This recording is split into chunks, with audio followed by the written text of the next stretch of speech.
Hey, Henry. Hey, Eva. Good to see you both. Really good. Hi. What a great lineup you two have put together. Gail. Hi. So we know that it stands for Latin Moment. So here's the question. Was there a moment, Eva, that led to this event tonight? Yeah. I mean, I think this has been a long time coming. You know, Momento Latino, we did a study that showed frontline workers, 34% of frontline workers are from the Latinx community. That's your nurses and your drivers and your farm workers. And so a large part of people from our community are keeping the engine of this economy going during a global pandemic. And we thought, how do we honor these heroes, these people that are often going to work without PPE, without livable wages, with horrible living conditions. And we thought we need to say thank you and let our community know we are here for you, we see you, and we thank you. Yeah, you're so right. They are true frontline workers. Henry, I wonder if people understand the power of the Latino community. Do you think even they understand the power that they have? No, I think this is the moment when the Latino community needs to understand that they're the future of this country. But we've been told for so long that we don't matter. It's important for us to go back and celebrate our imprint on culture, on heritage, on history, and our role in the economy of this country. And Momento Latino begins to do that, I think. Yeah, Eva, you know, listen, we all saw you at the Democratic Convention. In fact, you kicked it off. And there were some eye rolls in political circles that say, she's an actress, she's a housewife, what does she know about politics? I want to know your reaction to that. Oh gosh, you know, I've gotten that my whole life. When I was a kid in college, oh, you're a kid in college, you shouldn't have a voice. You know, I worked at Wendy's, and I was campaigning when I worked at Wendy's.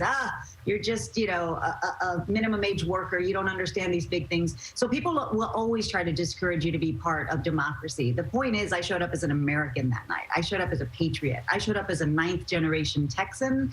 I showed up as the daughter of a teacher and the daughter of a veteran. So, you know, by that logic of like, oh, shut up and act. Yeah. I always say, you know, if you're a dentist, then okay, go do teeth. You know, if you're a teacher, just teach. Yeah. No, that's not how it works. That's what I do. It's not who I am. I know, that's such a good analogy. And Henry, I think people don't realize you don't have to be a politician to be political. You don't have to be rich to be a philanthropist. Every American, and in particular the Latino community, we are philanthropists. We are patriots. We are heroes. And Momento Latino is meant to bring those stories forward so that we can feel better, so that we can be hopeful and inspired. And if there's ever a moment in our country's history where we need that inspiration and that cultural understanding, I think it's right now. I love, Eva, there's a great article in the Washington Post. I hope you've read it about yourself. It says, if you don't know why Eva Longoria is a political power broker, you have not been paying attention. Because here you are, you're producing, you're directing. And I love something I heard you say recently, that you try to adopt the attitude of a man. What do you mean by that when you walk in a room? Yeah, and I don't mean that in like we all have to be men to get into a room. Yeah, it was just there's a sense of white male privilege, obviously, that the world operates on. Yes. And yeah, I was doing a pitching myself for a job one time, and a really good friend of mine said, whoa, I got to stop your pitch. And I said, why? And he said, I want you to walk out the door, put your white male privilege pants on, and come back into the room and assume you have that job. Assume it's yours, you know. And I was like, oh no, I would never do that, you know.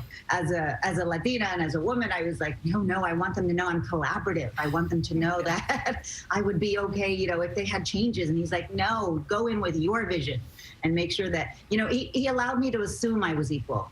Assume you're equal, right? And that was like, yeah, I am. Why wouldn't I assume that? So it was eye-opening. It was an aha moment for me.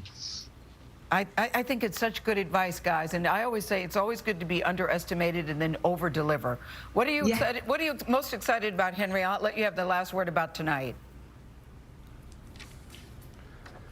Well, I think that you're going to laugh a little bit, you're going to dance a little bit, but at the end of the day, you're going to be inspired by the stories of the everyday heroes who have kept this country moving. Like Eva Longoria. I always say Eva Longoria for future president of the United States. All right. We can say you said it here first, Henry. Listen, laughing, dancing, and inspiration, I'm in. Thank you both, guys. Thank you both. Thank you, Gail. Thank you so much. All right. Thank you, Gail. See ya. Bye, Eva. Bye. Bye. Bye. You can watch the hour-long special Essential Heroes Momento Latino Event. tonight at 9, 8 Central, right here on CBS.